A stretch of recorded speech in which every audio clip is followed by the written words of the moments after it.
Good morning. Hello, we're here with Kelly Dunn from KD Recruitment. How are you doing? Yeah, very well. Thanks. How are you today, Mike? Very good. Thank you very much. Good to see you. So, let's kick things off. So if you'd just like to tell us a little bit like who you are, what you do, how long you've been doing it for, please. So I'm the founder and managing director for KD Recruitment. We are recruitment and resourcing strategists based in North and East Yorkshire.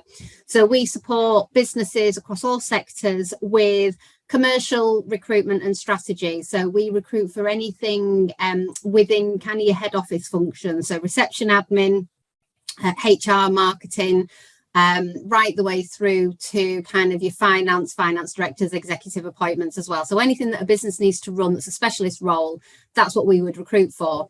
We also support with resourcing, talent mapping, salary guidance, candidate attraction strategies, employee engagement, employer branding, that side of it as well. So even if we're not recruiting for a business, we can support from a strategy side as well by working with the senior leadership team, business owners, whether that's a small micro SME who might want to recruit their first person or is thinking about maybe getting an apprentice or doesn't know what to do, right the way through to a corporate PLC who wants to look at what the current market's like and how do they work on their employer branding and employee engagement, for instance. And that's pretty much what we do.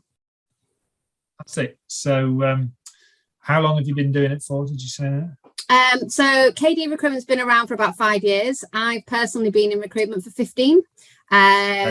So I used to work for a big corporate PLC before I set up KD Recruitment, and wanted to make recruitment a lot more personal rather than being, a lot of businesses used to see recruitment agencies as a means to an end, whereas I'm working very hard to work in partnership with businesses to become a recruitment partner, like I say, doing the strategy side. We are a service as much as a solicitor or an accountant or an IT provider. You know, we are a service that people need to value their recruiter and work in partnership with them. Cool. So within that 5 years, what was the biggest impact of COVID for you as a recruiter? When lockdown was first announced, everything stopped in recruitment. Nobody was recruiting. So for me, I saw a very busy diary empty overnight. Every meeting was cancelled. Every job that we were recruiting for was paused. They weren't stopped, they were paused, because I think everybody at that time kind of thought, oh, it's just going to be a few weeks. Yeah. And, you know, see what happens. So everything was kind of just put on hold for a bit. And then that realization of this is going to take a bit longer. So for me, I furloughed my staff and went back to it just being me again. When I started the business 5 years ago, it was just me working from home with a laptop and a phone, and then built it up to having a really nice office with staff and, you know, kind of everything that goes along with that. So I had to go back to basics again, and it was just me. The difference this time was it was me doing 4 people's jobs and my job, because I furloughed everybody, and trying to look at what we could do to support our clients, because everybody, I'm not going to say we were all in the same boat. The analysis I use is we were all in the same storm, but we were in different boats and dealing with things in different ways.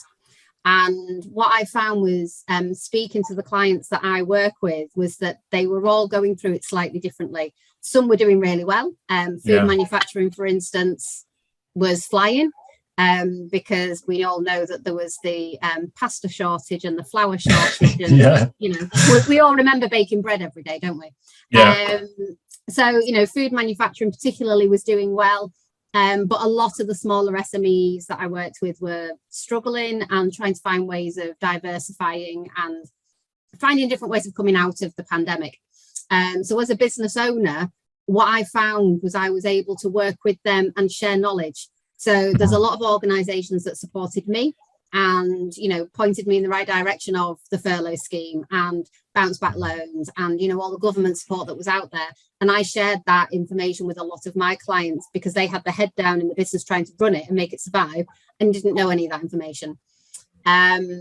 And it became very apparent that actually, as a region across North and East Yorkshire, we weren't as bad as the rest of the UK. So when you watch the media and saw that it was all doom and gloom, our region and the north of England particularly were doing very well. So I'm part of the Recruitment and Employment Confederation, and I work with them every month to shape a jobs report amongst other agencies. Yeah. And what we were seeing on a monthly basis was that the north of England was recovering faster than the rest of the UK. And I wanted to share that information with the clients I was working with and kind of seeing what was happening with them. And as part of this, I then diversified and realised that temporary recruitment was going to recover faster than the permanent side. So I developed our temporary solutions division, so that we could support those businesses with the temps that they needed to kind of help this recovery.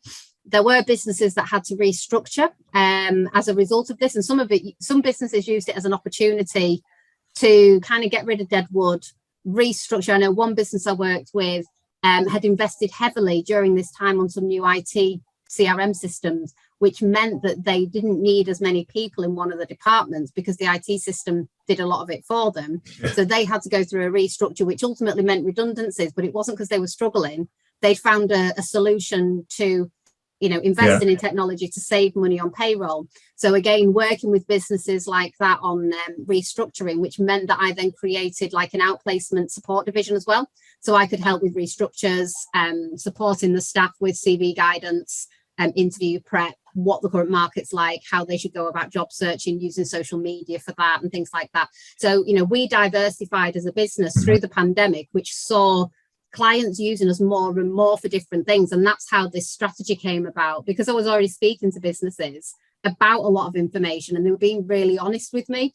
And then they were asking my advice about, well, what should we do about this? And what's the current market doing in terms of, recovery? And that's where the Jobs Outlook reports came from. So I found that I became kind of a shoulder to lean on as such, and kind of being able to support businesses with a lot of advice and guidance. So I then created this strategy kind of solution, and it was really, really well received and really well picked up. And so that kind of was born out of that as well. So for me, we evolved organically, and I listened to what my clients needed in terms of how we diversified and came out of the pandemic stronger than probably what we went in, but so did a lot of other businesses. So you've obviously taken some actions there, and then they're kind of lasting, I suppose. So what does the future look like for you, and what do you see the main challenges going forward, kind of hopefully post-pandemic? Yeah, so growth for us, we're continuing to grow. We are recruiting more people as we go through this year. Recruitment and strategy is on the increase. But we are obviously very aware that there is a recession looming. I started my recruitment career in the 2008 recession, or should I say 6 months before it started. So I learned the hard way about kind of what the recruitment industry is like, but it does mean that I'm prepared for that. I know how to kind of work through it, what we need to do. So I would say that's going to be the next challenge is we're currently in the cost of living crisis. So we've got a balance of trying to increase salaries within businesses so that their employees can afford to work and afford to live.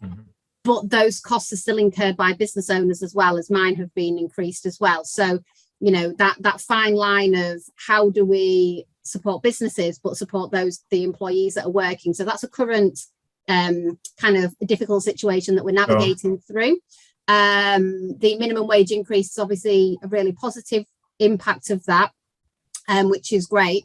But as I say, because of the inflation rate being as it is, we know that we're going to go into, things are going to plateau a bit. There is going to be this recession, but it will be interesting to see the impact of that, how big it is, because I don't foresee it's going to be the same as what it was in 2008, because that was mammoth. But there are cycles of every 10 years, this does come around. So it is kind of the next thing that we're looking at. But again, recessions don't affect every industry in every sector. It's sort of seeing who's going to come out of it. So technology will remain positive and will remain a sector that will do well. There is a skills gap at the moment. So we're trying to work with employees and businesses on how do we reduce that skills gap? How do we retain skills within the region so that they don't leave and go and work elsewhere? Especially with more agile working, work from home opportunities. You can be based in Scarborough and have a job in London now. So, yes, but how do we retain that talent locally within the region, so that the businesses around here can keep that talent, and that skills gap should reduce slightly regionally as well. So, there's lots of different challenges going on across the region. There isn't one big one, but there's lots of little ones. Lots to navigate, but opportunities out of those as well, I guess. Yeah, absolutely. So just moving on to sort of being a business owner, what would you say the biggest learning is you've had since being a business owner? How to do your job and run a business. So wearing multiple hats. Right, often they I think when I first started the business, I was very naive. I knew how to recruit and I could do that blindfolded. So doing what I class as my day job was easy. Learning how to run a business, how to become a bookkeeper, how to put my IT hat on, how to do marketing. I mean, I'd done it to a point within recruitment, because you need to market certain things and personal branding and stuff. But I would say I've spent the last few years really working hard on the marketing strategy side, and doing marketing courses and things like that. So wearing multiple hats. The staff management side I already knew how to do, and like I say, the recruitment bit. But the managing of the business was the biggest learn, and learning from your mistakes that you make as a business owner, and kind of not getting knocked back too far. Cool. So if we were to go back in time then, all the things that you've learned so far, and speak to you at 18, what would the advice be to yourself at 18 years old? That's a really good question, actually. I would say follow your heart. I've had a couple of bad jobs over the years, but they've made me who I am. So I don't think I would say do anything differently. I think I would say just follow your heart and go with the opportunities that arise, and just say yes to things. Saying yes opens more doors. Brilliant. Thank you. So what inspires you as well? What either currently or sort of generally in life? It could be family, friends, or it could be your business, team members, things like that. All of the above, actually. Most recently, I posted on LinkedIn, it was my grandma's 90th birthday in April. Excellent. She's probably my biggest inspiration. She held multiple jobs when she was younger while she had kids. My granddad was in the Navy. They then became self-employed, and they opened up a chain of DIY stores before B&Q existed. Wow. They had sort of 3 or 4 on the go at the time. She looked after me. They moved to Yorkshire and bought a cafe, but converted it into like what would now be called like a gastro pub, but it was in the 80s. Those things didn't exist. And converted it into this amazing pub restaurant. My granddad was a chef. My cousin trained as a chef and worked for them as well. They had a massive sort of 3-acre field at the back that they converted into a caravan park. And she was really innovative with the ideas that she had well before her time. And when my granddad died, she then supported my parents in running their own businesses, running their own pubs. She taught me to drive. She used to get up at the crack of dawn and come and pick me up so I could drive to college in my car, and then she would drive it back home for me. She raised my son with me because my mum was working. So she was 70 and was my childcare for my son. Her mother was in a nursing home over in Southport, and we're over on the East Coast. And in her 70s would drive the 3-hour drive across the motorway to go and see her mum in this nursing home and spend time with her. And then after a few days would come back. She worked in charity shops. She used to jump on a bus and go and travel all over. And I would say it's only in the last 5 years that her age has kind of caught up with her, but she's still nimble and agile and likes to get out and do stuff. And we take her for lunch. And, this woman's 90 and she's lived this amazing life, but she's had a lot of tragedy as well. She lost her son. My mum, fortunately, is very, very poorly now. But she still just is optimistic and sees things through kind of positive lenses, shall we say. So yeah, I would say at the moment she's my main inspiration because she's phenomenal. What's her name? Norma. She sounds like a fantastic person. Yeah. Oh, she's phenomenal. Yeah, she's amazing. So lastly, any offers or sort of latest news about your business that you'd like to share? We don't do offers because it's recruitment. It's more, we are a service provider. So it's a case of, from our perspective, if a business is either looking to recruit or want some advice, guidance, that initial kind of conversation in terms of what do we do, how do we do it? We've got an issue that we don't really know how to solve. I've got staff leaving and I don't know why, or whatever it might be, we're kind of that go-to. So we can give that advice, give that guidance, and put you on a plan of action in terms of what you should do next. That's not necessarily to use us. That's just these are the tips and, advice and guidance that you might need to move forward with, looking internally at performance management with your staff, or getting an apprentice, or, whatever it might be. We're kind of there to help with that first step before you then decide to recruit, because it's the stuff you do before that helps you recruit better in the long run. Excellent.